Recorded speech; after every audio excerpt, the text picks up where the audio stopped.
अमावस्या की रात थी। गांव के चारों ओर घना अंधेरा और सन्नाटा पसरा था। सिर्फ कुत्तों के भौंकने की आवाज़ और पेड़ों से टकराती हवाओं की सनसनाहट सुनाई दे रही थी। गांव के छोर पर एक हवेली खड़ी थी, पुरानी, टूटी फूटी और सुनसान। लोग कहते थे कि उस हवेली में कोई इंसान कदम नहीं रखता, क्योंकि वो शापित है। पीढ़ियों से गांव वाले मानते आए थे कि वहां मरे हुए लोगों की आत्माएं भटकती हैं। लेकिन शहर से आया पत्रकार अजय इन सबको अंधविश्वास मानता था। उसका मानना था कि भूत प्रेत कुछ नहीं होते, सब सिर्फ इंसानों का डर और कल्पना है। उसने तय किया कि वो इस हवेली में जाएगा और सच्चाई कैमरे में कैद करेगा। गांव वालों ने बहुत समझाया, मत जाइए बाबूजी, वहाँ मौत नाचती है। लेकिन अजय ने हंसकर कहा, मैं पत्रकार हूँ, सच्चाई उजागर करना मेरा काम है।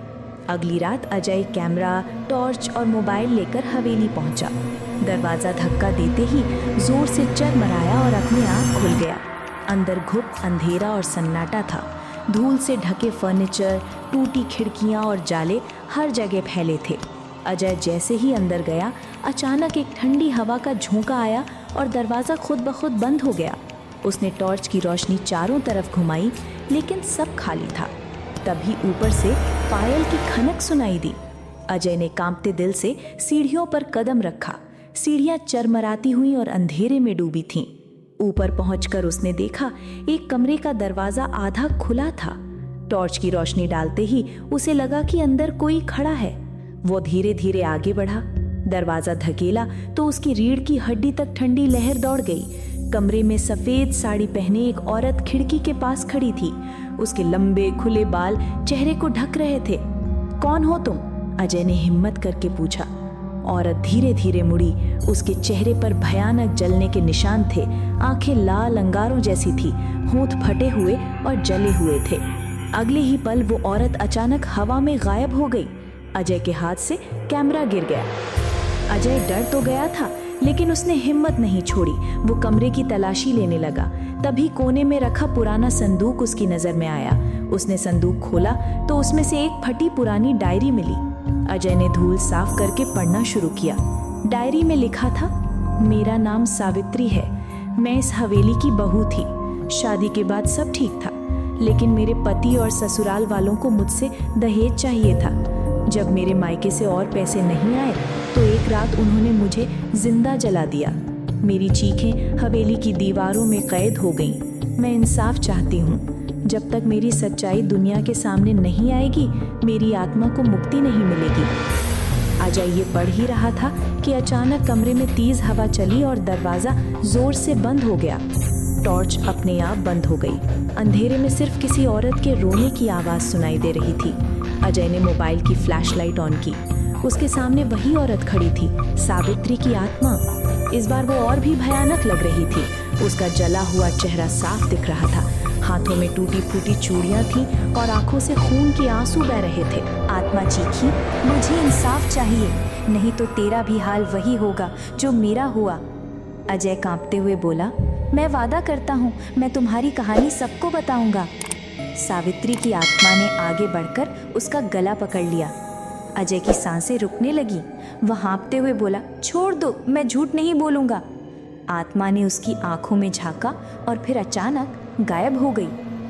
अजय गिरते पड़ते हवेली से बाहर भागा, लेकिन जैसे ही वह बाहर पहुंचा, उसने देखा कि हवेली के सामने गांव का पुराना चौकीदार खड़ा था। बूढ़ा चौकीदार बोला, तुम भी बच नहीं पाओगे। जिस किसी ने इस हवेली का सच जानने की कोशिश की, उसकी मौत तय है। अजय घबराकर गांव लौटा। अगले दिन उसने गांव के बुजुर्गों से हवेली के बारे में पूछताछ की। सबने वही कहानी सुनाई। सावित्री को उसके पति ने जिंदा जला दिया था। पुलिस ने भी उस मामले को दबा दिया था। अजय ने सबूत जुटाने की कोशिश की। उसे हवेली की तहखाने में कुछ पुराने कागज मिले, जिनमें साफ लिखा था कि सावित्री के पति ने जमीन और पैसे के लिए उसे मार डाला था। अजय ने ठान लिया कि वह ये खबर छापेगा। उस रात वह फिर हवेली पहुंचा और कैमरे में पूरा सच रिकॉर्ड किया। लेकिन जैसे ही वह हवेली से बाहर निकला, अचानक सड़क पर तेज झोंका आया। अजय का कैमरा हाथ से गिरकर टूट गया। वह समझ गया कि आत्मा नहीं चाहती कि उसकी रूह का सच अधूरा रह जाए। अजय ने हार नहीं मानी। अगली सुबह उसने अखबार में पूरी रिपोर्ट छाप दी। हवेली की बहू सावित्री का सच, दहेज की आग में जिंदा जलाई गई। रात को जब वह थका हारा कमरे में सो रहा था, अचानक खिड़की अपने आप खुल गई। ठंडी हवा अंदर आई और उसके सामने सावित्री की आत्मा प्रकट हुई।